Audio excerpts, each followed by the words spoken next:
और तिवारी, आपसे सवाल तो आज गृह मंत्री अमित शाह ने भी पूछ लिया। ये जिस जज ने हिंदुओं के पक्ष में फैसला दिया दीप जलाने का, उस जज के खिलाफ महाअभियोग का प्रस्ताव और उसमें आपकी पार्टी के भी साइन। तिवारी जी नहीं, ये देखो, ये जरा गंभीर प्रश्न है। ये महाभियोग भी बहुत गंभीर है। मैंने अश्विनी को भी सुना और साजिद को भी सुना। मुझे भी जब शिवसेना जो हिंदू पार्टी है वो जब सिग्नेचर करती है तो सवाल तो उठेंगे। लेकिन अश्विनी जी, मैं उसके भी बाहर जाके बोलता हूँ।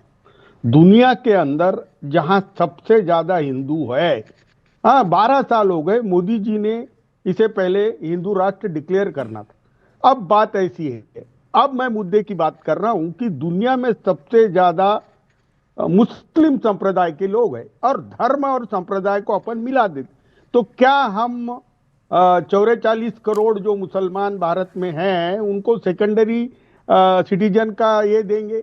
और ऊपर से मैं अश्विनी उपाध्याय की इस बात से सहमत हूं, अमन चोपड़ा, की एसएलपी लिस्ट भी नहीं हुआ। एसएलपी पे सुप्रीम कोर्ट ने डिसीजन नहीं लिया। तो आपको क्या लग रहा है, ये सोनिया गांधी के दबाव में साइन किए आप लोगों ने?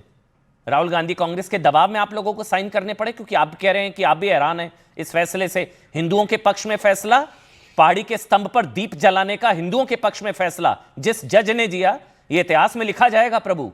उस जज के खिलाफ महाअभियोग शिवसेना उद्धव गुट चाहता है। एक मुझे पूरा बोलने देना। एक मैं बोलता हूं, सूफी संतों के मजार पे हिंदू मुसलमान सभी लोग भारत में फूल भी चढ़ाते हैं, चादर भी चढ़ाते हैं, और वहां पर अगर कोई पता है और कोई दीप स्तंभ के लिए लिटिगेशन हाईकोर्ट तक पहुंचा है, तो ये सारा अनफॉर्चुनेट है। लेकिन नहीं, अनफॉर्चुनेट है या दबाव में है? सोनिया जी, राहुल जी सेकुलर दिखने के चक्कर में कांग्रेस के दबाव में उद्धव ठाकरे साइन हुए अरविंद सावंत द्वारा। आपको तो पता होता ना, अंदर की बात थोड़ा पता होती है, इसलिए आपसे पूछ रहा हूं। अरे मुझे तो पूरा मालूम है। अमन चोपड़ा, एक बात बताऊं, हम सोनिया गांधी और राहुल गांधी के दबाव में काम नहीं करते। हम हमारे इंडिपेंडेंट है।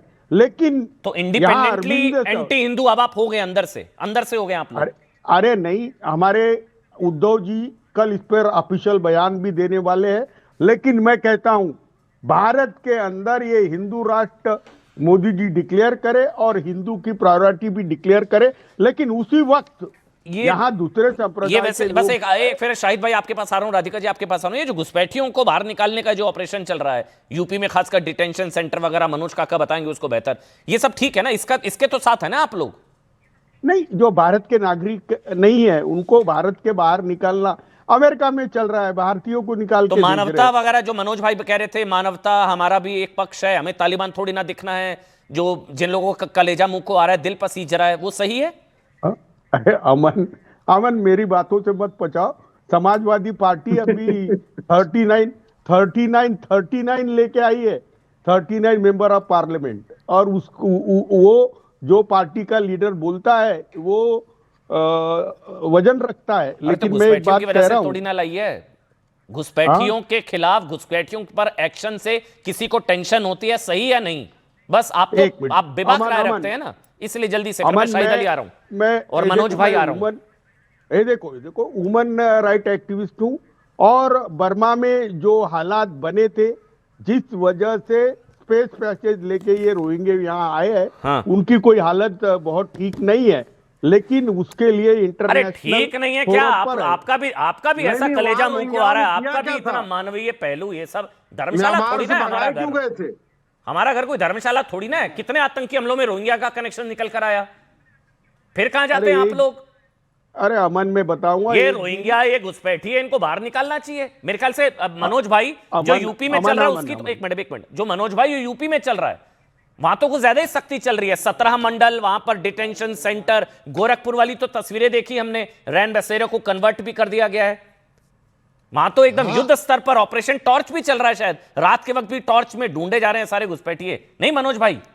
हाँ, ये ठीक बात कह रहे हैं कि यहाँ घुसपैठिए टॉर्च से ढूंढे जा रहे हैं। और यहाँ सरकार भी ट्रिपल इंजन की है, हर जो महानगर पालिकाएं हैं उसमें भी जो मेयर है वो भी भारतीय जनता पार्टी के हैं। तो अब ये उत्तर प्रदेश के मुख्यमंत्री जी ने, ये उत्तर प्रदेश समेत पूरे देश को, उत्तर प्रदेश के मुख्यमंत्री योगी आदित्यनाथ जो 18 पेपर लीक कराने वालों को नहीं पकड़ पाए, जो लगातार यहाँ कोडीन से जो हजारों बच्चों की देश भर में जान चली गई उनको नहीं पकड़ पाए, बालू माफियाओं, खनन माफियाओं को, फूड में तमाम तरह के विषाक्त पदार्थ मिलाने वालों को नहीं पकड़ पाए, अब वो टार्च लेके घुसपैठिया ढूंढ रहे हैं। और वो ये बता रहे हैं कि जो हम 2022 में जिसने हमारा चयन किया, तो हमारा चयन उत्तर प्रदेश के नागरिकों ने नहीं बल्कि घुसपैठियों ने कर दिया है। जो 24 में देश के प्रधानमंत्री जी बने हैं उनका चयन उत्तर प्रदेश में, जो बनारस से देश के प्रधानमंत्री जी का निर्वाचन हुआ है सांसद के तौर पर, उनको घुसपैठियों ने चुना है। तो अब हम आप देखेंगे ये जो बात मनोज है भाई, ऐसे तो पता है आज अमित शाह ने बताया 30 चुनाव आप लोग भी जीते हैं, 30 चुनाव, 30 2014 से 2025। तो अगर वाकई इतनी ज्यादा गड़बड़ी वोटर लिस्ट में, इतना ज्यादा बवाल था जो राहुल जी पीसी करते हैं परमाणु बम वगैरह, उन्होंने पूछा आप लोगों को सबको इस्तीफा दे देना चाहिए, फिर आकर बात करनी चाहिए। ये मनोज भाई देखिए अमन, जो अमित शाह बोल रहे थे सरासर झूठ बोल रहे थे, क्योंकि अमित शाह जी का इतिहास हम आप सब जानते हैं। अमित शाह जी दो बात कह रहे थे, एक तो उन्होंने कहा कि election commission, SIR election commission का, जो लोग कानून जानते होंगे वो जानते होंगे कि एसआईआर अगर इलेक्शन कमीशन का है तो देश के नागरिकों की नागरिकता सिद्ध करने का काम और घुसपैठिया को आइडेंटिफाई करने का काम इलेक्शन कमीशन का नहीं है, गृह मंत्रालय का होता है। ये आप भी जानते होंगे। तो अमित शाह झूठ बोल रहे थे। एक तरफ तो ये कह रहे हैं कि एसआईआर से देश के नागरिकता साबित होगी। अच्छा, ये इंपॉर्टेंट है। एक मिनट, एक बड़ी खबर है, एक मिनट मैं आपके पास आ रहा हूं। ये मनोज काका जो सवाल उठा रहे हैं वो हम बताएंगे, लेकिन एक बहुत बड़ी खबर आ रही है। मुर्शिदाबाद में बाबरी मस्जिद की नींव रखे जाने के विरोध में मध्य प्रदेश में जबलपुर में टॉयलेट का नाम बाबरी टॉयलेट रख दिया गया है। ये जबलपुर से पहले कल भोपाल में भी ऐसा हुआ था, और अभी अभी खबर मिल रही है, तस्वीरें भी आ गई हैं। टॉयलेट पर बाबरी शौचालय के, ये देखिए आप, बाबरी शौचालय के पोस्टर चिपका दिए गए हैं। दरअसल हिंदू संगठनों के इस बाबर विरोधी अभियान की शुरुआत यूपी के आगरा से हुई थी, फिर ये अब जबलपुर तक पहुंच गया मामला। सबसे पहले बाबरी शौचालय बनवाने का ऐलान हुआ था, हिंदूवादी संगठन भड़के हुए हैं, बाबरी मस्जिद बन सकती है तो शौचालय के बाहर ये बाबरी शौचालय वगैरह लिख दिया गया। आगरा में भी ये देखिए आप, बाबरी शौचालय बनाने का ऐलान। ये जबलपुर, ये आगरा से इसकी शुरुआत हुई थी कि साहब मांग है कि सुप्रीम कोर्ट ने अयोध्या में बाबरी मस्जिद की जगह राम मंदिर बनाने का फैसला लिया, उसी तरह बाबरी के नाम पर बन रही मस्जिद पर भी रोक लगा देनी चाहिए। ये जगह जगह इस तरह के पोस्टर जो हैं वो लगाए गए हैं। शाहिद अली, और अब एक मिनट शाहिद अली का रुक कर लेते हैं। शाहिद अली साहब, जो मनोज काका कह रहे हैं, आपको भी ऐसा ही लगता है कि ये एनआरसी जैसा है? जो सबसे ज्यादा आपत्ति मुझे नजर आ रही है, जो फिर अश्विनी उपाध्याय, राधिका जी जवाब दीजिएगा, कि ये एनआरसी इससे इक्वेट किया जा रहा है एसआईआर को, कि नागरिकता तय की जा रही है। ये तो वोट अधिकार तय करने का माध्यम है, नागरिकता तय करके देश से निकालने वाला चुनाव आयोग कौन होता है? शाहिद अली। नहीं, एसआईआर के माध्यम से तो सरकारें चुराई जा रही हैं। एसआईआर तो सीधी सीधी सरकार चुराने का एक वो है, षड्यंत्र है पूरी तरह से। बिहार के अंदर 50 लाख लोगों के वोट काटे गए, 60 जो गठबंधन को वोट देते, 50 लाख लोगों के वोट जोड़े गए जो उनको वोट देने वाले थे, और उनको कितनी जगह पे जोड़ा गया। उसके बाद जो फाइनल लिस्ट आ गई, फाइनल लिस्ट आने के बाद वोटर लिस्ट के बाद 3 लाख वोट जोड़े गए।